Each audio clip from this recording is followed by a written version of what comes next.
أعوذ بالله من الشيطان الرجيم ولا تحسبن الذين قتلوا في سبيل الله أمواتا بل أحياء عند ربهم يرزقون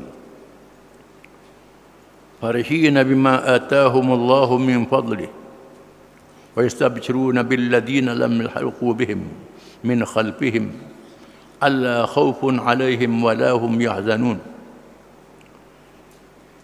يستبشرون بنعمة من الله وفضل وأن الله لا يضيع أجر المؤمنين الذين استجابوا لله والرسول من بعد ما أصابهم القرح للذين أحسنوا منهم واتقوا أجر عظيم الذين قال لهم الناس إن الناس قد جمعوا لكم فاخشوهم فزادهم إيمانا وقالوا حسبنا الله ونعم الوكيل فانقلبوا بنعمة من الله وفضل لم يمسسهم سوء واتبعوا رضوان الله والله ذو فضل عظيم إنما ذلكم الشيطان يخوف أولياءه فلا تخافوهم وخافون إن كنتم مؤمنين.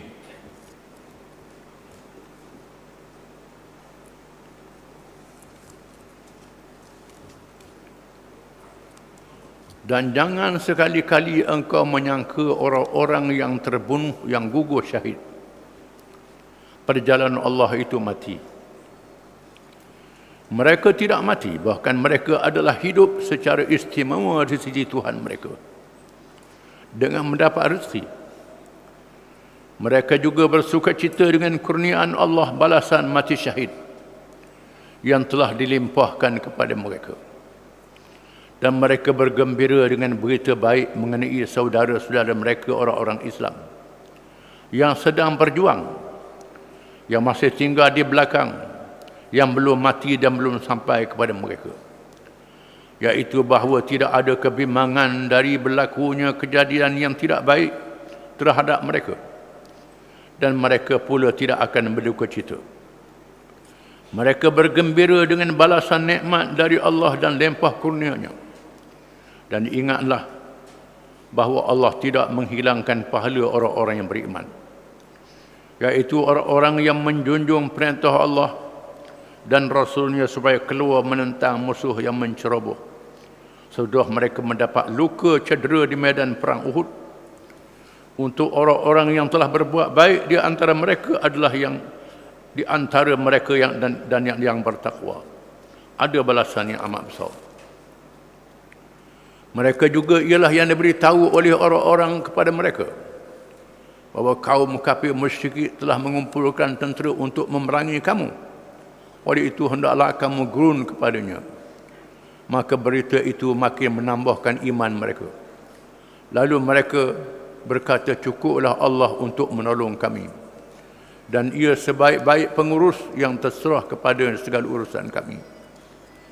Setelah pergi mengejar musuh, mereka kembali dengan mendapat nikmat dan limpah kurnia dari Allah. Mereka tidak disentuh oleh sesuatu bencana pun, serta mereka pula menurut keredaan Allah. Dan ingatlah Allah mempunyai limpah kurnia yang amat besar. Sesungguhnya pembawa berita yang demikian itu ialah syaitan yang bertujuan menakut-nakutkan kamu terhadap pengikut-pengikutnya, kaum kafir musyrik. Oleh itu janganlah kamu takut kepada mereka, tetapi takutlah kepadaku, Allah. Jangan cuaikan perintahku, dan betul kamu orang-orang yang beriman.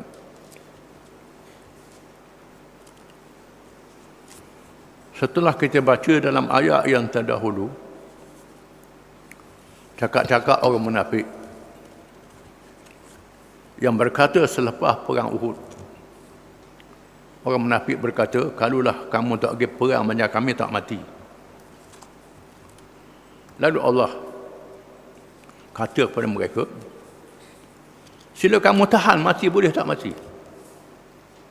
Tak boleh mati, semua orang mati mengikut ajal. Walaupun duduk dalam kota yang teguh, istana yang indah, benteng yang kukuh, dikawal oleh pengawal-pengawal peribadi, pengawal-pengawal yang banyak, macam-macam obat, tetap mati. Tiap-tiap yang hidup mesti mati, ketentuan Allah Ta'ala. Bila siapa aja mesti mati. Lalu Allah memberitahu tentang mereka yang mati di medan perjuangan menegakkan Islam. Diturunkan ayat, وَلَا تَحْسَبَنَّ الَّذِينَ قُتِلُوا فِي سَبِيلِ اللَّهِ أَمْوَاتًا بَلْ أَحْيَاءٌ عِنْدَ رَبِّهِمْ يُرْزَقُونَ. Jangan kamu sangka orang-orang yang mati dibunuh dalam peperangan menegakkan agama Allah, mereka itu mati. Tidak, bahkan mereka hidup di sisi Tuhan mereka dalam keadaan mereka diberi rezeki. Ulama tafsir meriwayatkan hadis-hadis yang banyak tentang sebab ayat ini diturunkan oleh Allah. Banyak hadisnya. Antaranya hadis menceritakan tentang peristiwa Bi'ru Ma'unah, iaitu rombongan di kalangan Ansar seramai antara 40 hingga 70 orang dihantar oleh Nabi SAW untuk berdakwah, menyampaikan Islam kepada kabilah-kabilah Badui. Bila mereka sampai di lembah kabilah Amir bin At-Tufil Al-Ja'fari, mereka sembunyi di gua. Ada gua kawasan itu. Lalu mereka berbincang, siapa kalangan kamu yang sanggup keluar menyampaikan Islam kepada kabilah ini? Siapa yang sanggup? Lalu mereka memilih Ibnu Malhan Al-Ansari radhiyallahu anhu. Semua sahabat di kalangan Ansar. Lalu Ibnu Malhan bersedia. Dia pun keluar, masuk kampung dan terus menyampaikan ucapan bahawa dia adalah utusan Rasulullah sallallahu alaihi wasallam, mengajak mereka masuk Islam, mengucap 2 kalimah syahadah, tidak ada Tuhan yang sebenar melainkan Allah, dan Muhammad itu hamba dan rasulnya. Berimanlah kamu kepada Allah dan rasulnya. Tiba-tiba keluar seorang dari celah rumah, terus menikam dengan tombak sehingga tembus jasadnya, rusuk kiri sampai rusuk kanan. Lalu dia berkata, Allahu Akbar, qultu wa rabbil Ka'bah. Bila kena tikam, Allahu Akbar, qultu, aku berjaya. Aku berjaya. Jaya mati syahid lah. Wa rabbil Ka'bah, demi Tuhan yang mempunyai Ka'bah, aku telah berjaya, kata dia. Lalu dia mengangkut sampai ke gua dan mereka diikuti oleh musuh orang-orang Badui tadi. Sampai di gua, mereka yang 70 orang, ada riwayat kata 40 orang, dikepung dan dibunuh semuanya. Dibunuh semuanya. Tak ada siapa dia tahu berita di mana. Lalu mereka berkata, sama ada sebelum itu ada alam barzakh. Mereka berkata, adakah sahabat-sahabat kita, kawan-kawan kita tahu apa yang kita terima sekarang? Kita telah diridai oleh Allah. Kita berada dalam syurga, dalam nikmat. Kawan-kawan kita tahu ke tidak? Kita ni dah ada dalam barzakh, dah masuk syurga. Kawan-kawan kita tahu ke tak? Lalu Allah menurunkan ayat memberitahu kepada sahabat-sahabat dengan wahyu. Firman Allah Ta'ala, وَلَا تَحْسَبَنَّ الَّذِينَ قُتِلُوا فِي سَبِيلِ اللَّهِ أَمْوَاتًا بَلْ أَحْيَاءٌ يُرْزَقُونَ. Ahya'un rabbihim yurzaqun. Jangan kamu sangka orang yang mati dalam perjuangan menegakkan agama Allah itu mati. Mereka tak mati dalam barzakh. Mereka hidup dalam keadaan diberi rezeki dalam syurga. Hidup yang senang lenang dalam syurga. Beritahu. Allah turunkan ayat. Ini mengikut satu riwayat. Mengikut ada yang lain ditambah kali Ditambahkan lagi, Nabi bersabda, Nabi menceritakan, Ar-rahum fi jawfi tayrin khudrin laha qanadil mu'allaqah bil arsi tasrahu minal jannati haitsu sya'at thumma ta'wi ila tilkal qanadil fata'ala ilaihim rabbuhum ittila'atan faqala hal tashtahuna syai'an faqalu ayyu syai'in nashtahi wa nahnu nasrahu minal jannati haitsu nasha' haitsu syi'na faqalat bihim thalatha marratin falamma ra'aw annahum lan yutraku min an yas'alu qalu ya rab nuridu an turadda arwahuna fi ajsadina hatta nuqtala fi sabilika marratan ukhra falamma ra'a annahu laysa lahum hajah taraku. Nabi kata roh-roh mereka berada dalam temolok burung hijau dalam syurga, bergantung di lampu-lampu syurga, di aras. Mereka berterbangan di dalam syurga, berpindah randah dalam lampu-lampu syurga. Lalu mereka menghadap Tuhan mereka. Tuhan bertanya, apa yang kamu mahu? Tuhan tanya mereka. Mereka berkata, tak ada sesuatu yang kamu mahu. Kami bergembira dalam syurga ini mengikut kami suka. Lalu mereka ditanya sebanyak 3 kali. Setelah itu mereka berkata, wahai Tuhan, bolehkah tidak kembalikan semula roh kami ke dalam jasad, supaya kami berperang semula pada jalanmu dan kami mati sekali lagi. Nak minta balik hidup semula, nak perang lagi untuk dapat kelebihan. Bila beritahu kelebihan itu, Tuhan kata tak boleh dah, kerana dah masuk dalam alam barzah. Bila dah mati tak boleh balik semula. Ini mengikut satu riwayat. Mengikut riwayat yang lain, dalam peristiwa perang Uhud, dari Jabir bin Abdullah radhiyallahu anhu. Jabir ini ialah seorang sahabat muda. Ayah dia Abdullah radhiyallahu anhu nak pergi perang Uhud. Dia nak pergi perang, ayah dia tak izin. Mu jaga adik-adikmu. Adik-beradik kat mana? 7 orang adik-beradik, perempuan semua. Mu jaga makmu, jaga adik kamu, jaga baik-baik, dan aku rasa aku akan mati, kata ayah dia Abdullah ni. Bila Jabir pergi ke medan Uhud, tengok ayah dia yang luka, dicincang dalam perang Uhud, dia membuka penutup selimut yang tudung ayah dia, lalu dia menangis. Dia menangis, sahabat-sahabat Nabi tegur dia, jangan menangis, jangan nangis. Lalu Nabi kata, jangan larang dia menangis, biar dia menangis, biar dia menangis, kata Nabi. Kemudian Nabi kata, tak perlu lagi kamu menangis. Di mana ayahmu masih dibayangi oleh sayap-sayap malaikat, sehingga diangkat rohnya.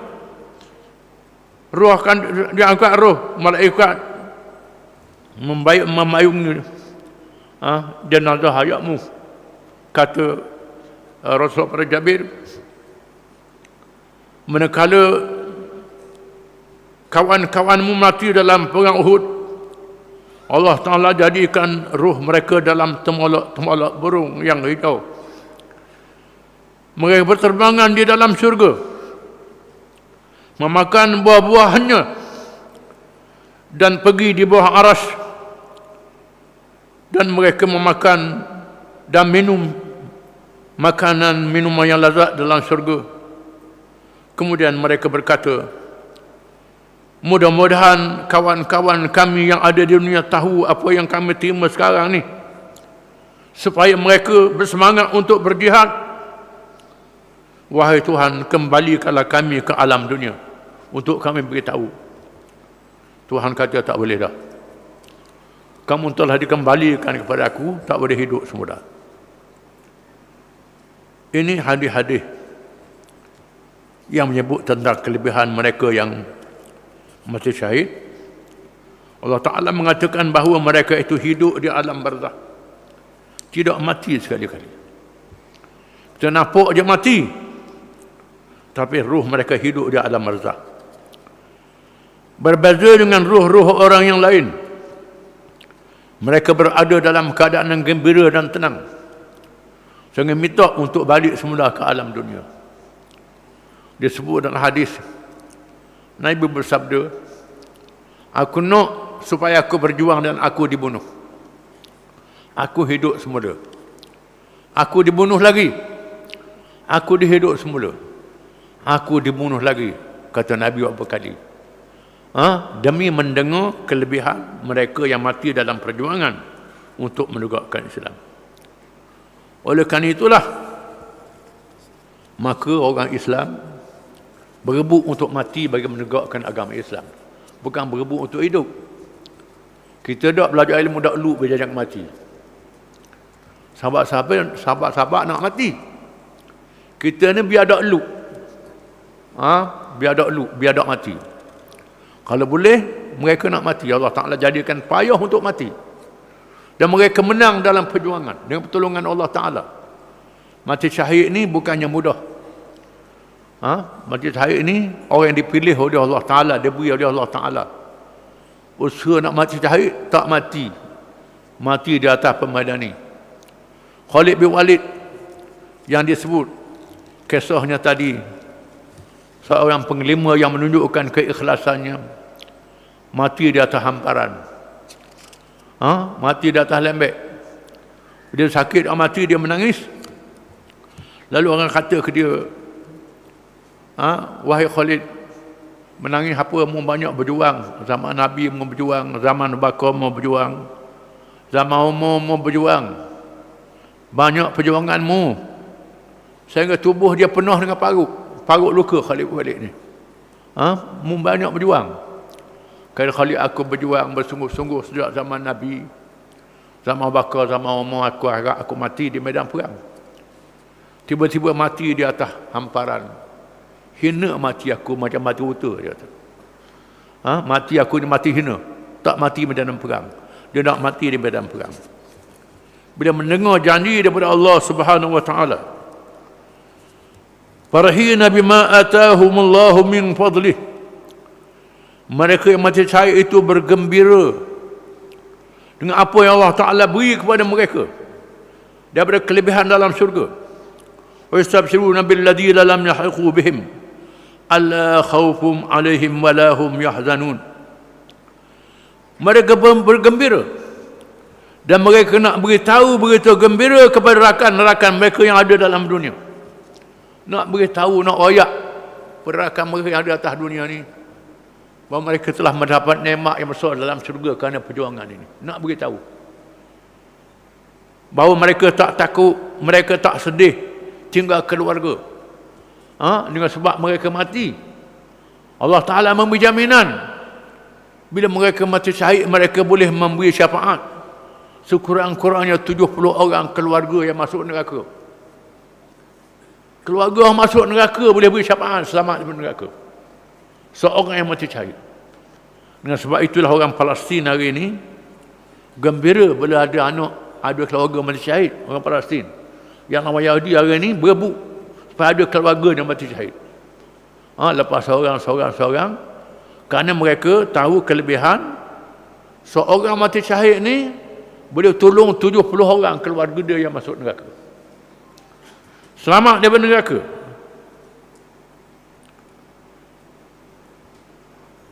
Ya, bismillahirrahmanirrahim. Wallahu a'lam.